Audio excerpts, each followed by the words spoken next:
Abbaan taayitaa bulchiinsa tiraafikaa magaalaa Finfinnee balaa tiraafikaa magaalicha keessatti lubbuu namaa fi qabeenyaa hedduu galaafattu xiqqeessuuf dhaabbata Biloominberg Firaantirooppis nageenya daandii biyyaalessaa waliin bara 2008 irraa eegalee hojjechaa kan ture yoo ta'u, qorannoo balaa tiraafikaa dhaabbanni addunyaa kun magaalaa Finfinnee iddoo 12 keessatti gaggeessee irratti mari'achuun kallattii xiyyeeffannoo kaa'eera. Magaalaan Finfinnee magaala sosochiin tiraafikaa itti heddummatuu fi lakkoofsi jiraattotaa daran dabalaa jiruudha kan jedhan Daayirektarri olaanaan abbaa taayitaa bulchiinsa tiraafikaa magaalaa Finfinnee obbo Kibaboo Miidhagsaa keessumaa balbaloota 5 magaalli Finfinnee qabdu irratti balaa tiraafikaa xiqqeessuuf hojjetamaa kan ture ta'uu dubbataniiru. Magaalli Finfinnee sochii tiraafikaatiin baay'ee kan beekamtudha. Magaalaa jiraattota hedduu keessummeessituudha. Konkolaattota hedduun kan jiran magaalaa kanadha. Almost parsantaan 70 fi isaa ol akka biyyaatti konkolaattonni jiran as magaalaa kanatti kan galmaa'anii jiranii. Kanneen kunis seenanii bahu. Keessuma karaa 5 irratti sochiin tiraafikaa baay'inaan kan heddummaatu. Isa kana egaa giddu galeessa godhachuutiin bulchiinsa magaalaa Finfinnee xiyyeeffannaa addaa kennuudhaan hojii nageenya tiraafikaa mirkaneessuudhaaf gahee kana hin jenne taphachaa ture jechaadha. Qorannoo gaggeeffamaa ture irraa bakka rakkoon balaa tiraafikaa itti hammaatu adda baafnee qooda fudhattoota waliin xiyyeeffannaan irratti ni hojjenna kan jedhan obbo Kibaboo lubbuu namaa balaa tiraafikaan badu ittisuuf konkolaachiftonni of eeggannoo akka taasisanii fi lafoo deemtonni balaa konkolaataa mudatu xiqqeessuuf daandii adda bahee hojjetame irra deemuu akka qaban dhaamaniiru. Nageenya tiraafikaa mirkaneessuudhaaf jechaadha.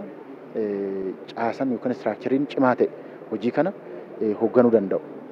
Qindeessuu danda'u jiraachuun baay'ee murteessaadha. Inni kun internationally kan recommend ta'udha jechaadha. Kanaaf akka magaalaa Finfinneetti caasan of danda'e sirriitti jiraatu inni kunis akka cimaa deemu bajanni barbaachisaa ta'e hojii kanaaf barbaachisu hundumtuu gaggeeffamee keessumaa hojiiwwan kanaan dura rakkoo ta'an baay'ee isaa bakka balaan tiraafikaa gahuu black spot jedhamee beekamu sanarratti hojiiwwan interventionii hojjetamee almost fi manneen barnootaa irratti akkasumas lafoo deemtota fi istiraatiijikaalii haala karooraatiin hojii hojjetameen lubbuun hedduun lubbuu namaa baraaruun danda'amee jira. Isa kan ammas daran cimsuudhaaf jechaadha kan kallattiin kennamaa jiru.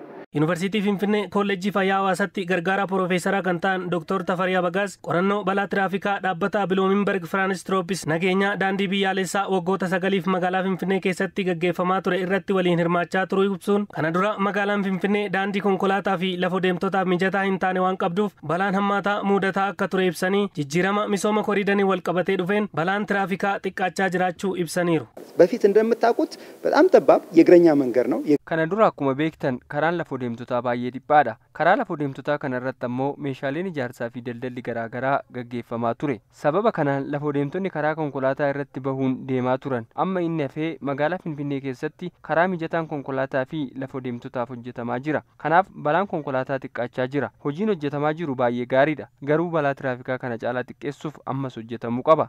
Dhaabbanni Biloominberg Firaantirooppis nageenya daandii addunyaalessaa magaalota gurguddoo addunyaa 27 waliin muuxannoo wal jijjiiraa kan hojjetudha kan jedhan qindeessituun dhaabbatichaa Aadde Ribqaa Bafinger magaalaa Finfinneetti balaa tiraafikaa xiqqeessuuf hojii hojjechaa turan gara fuulduraattis deeggarsa maallaqaa fi muuxannoo qooduutiin kan hojjetan ta'uu ibsaniiru. We currently work in 27 cities. Nuti magaalota 27 kan biyyoota 15 keessatti argaman wajjin tokkummaan hojjenna. Biyyoota fi magaalota kanneen walitti fiduun walirraa akka baratan goona. Isaan immoo muuxannoo walii qooduun magaalaa fi biyya isaanii irratti hojjetu. Magaalonni fi biyyoonni waliin hojjennu kun immoo miidhamnii fi balaan tiraafikaa akka xiqqaatu gochuun hojii keenya keessaa tokkodha. Magaalaa Finfinnee keessatti yeroo hojjennu fedhii guddaa nutti argisiisan. Balaan tiraafikaa kun magaalaa Finfinnee keessa akka xiqqaatuuf deeggarsa barbaachisuun abbaan taayitaa bulchiinsa tiraafikaa wajjin tokkummaadhaan hojjenna.